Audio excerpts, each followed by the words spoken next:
Of the more than 20 wounded in the high school attack last week, 6 are still in the hospital, and new harrowing details of their stories have just come to light. Told that this story out of Littleton, Colorado, that we have been telling you about the schools being on lockdown. Apparently, there is a shooting in Arapahoe High School in Centennial, Colorado. This Thursday, October 17th, eyewitness accounts of the deadliest shooting in the nation begin this Tuesday with the latest details in that mass shooting at the Washington Navy Yard. A 23-year-old man, originally from South Korea, a student at the university, killed 32 people. A midnight showing of the Batman movie turned into a nightmare. The number of mass shootings since 1999 have gone drastically up. There have been 16 mass shootings in the United States since then, and 5 alone in 2013. As this graph shows, most guns are obtained legally when killings happen. The background checks and the criteria for legally obtaining a gun is not strict enough. In fact, the public supports many gun control policies, like background checks and checks on the mentally ill. Based upon surveys, as of 2010, an estimated 40 to 45% of households have a gun. Guns have become a part of American society. Banning them altogether would be impractical. Instead, we must find better ways of regulating them. Some people question the effectiveness of using background checks. The numbers show that background checks do keep guns out of the hands of at least some people who are not supposed to have them. Nearly 1.8 million applications for firearm transfers or permits were denied between March 1994 and December 2008. In 2000 alone, the FBI and state law enforcement denied firearm purchases to 153,000 people, mostly because of criminals and the mentally ill. This proves that background checks do have a significant impact. They are necessary and should be kept. However, they are not perfect. Senator John Cornyn would agree that we should refocus our effort to make sure the current background check system works to screen out the dangerously mentally ill.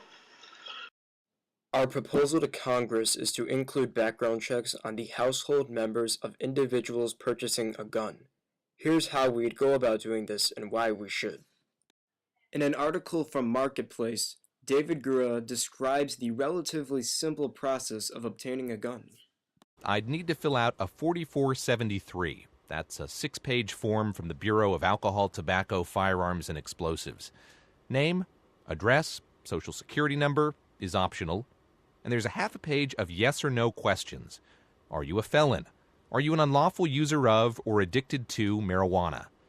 Arthur has to write down the type of gun, the make and model, the serial number.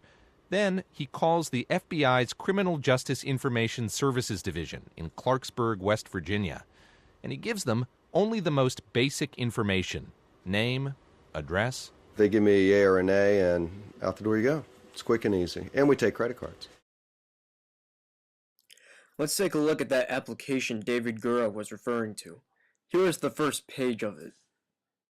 All we are asking for is an additional section requiring the applicant to write down all the members of his or her household. The FBI can then check whether or not the household members have any criminal history or mental disorders.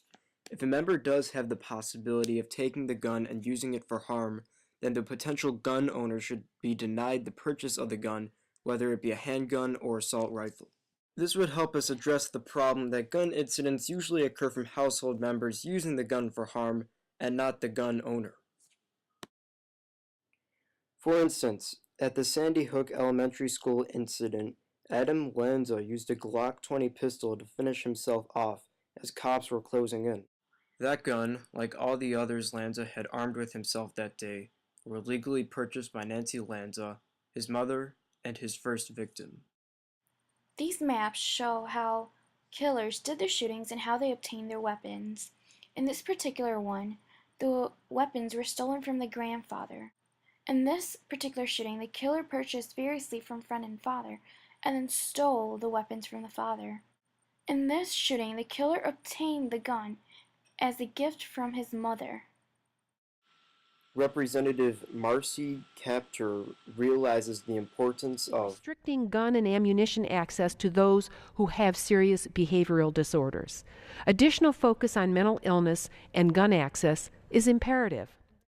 Furthermore, simply having a gun at a household has been proven to significantly increase the risk of death for all the members of the home.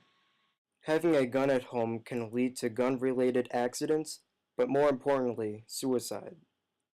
Between 2003 and 2007, an average of 46 Americans committed suicides with guns each day.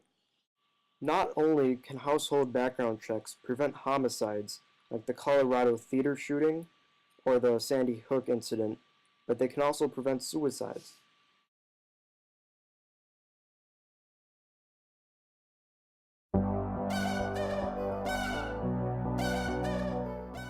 We need to end the mass shootings that are taking the lives of innocent children. Hopefully our ideas can help bring an end to these terrible tragedies. Remember, there is still hope.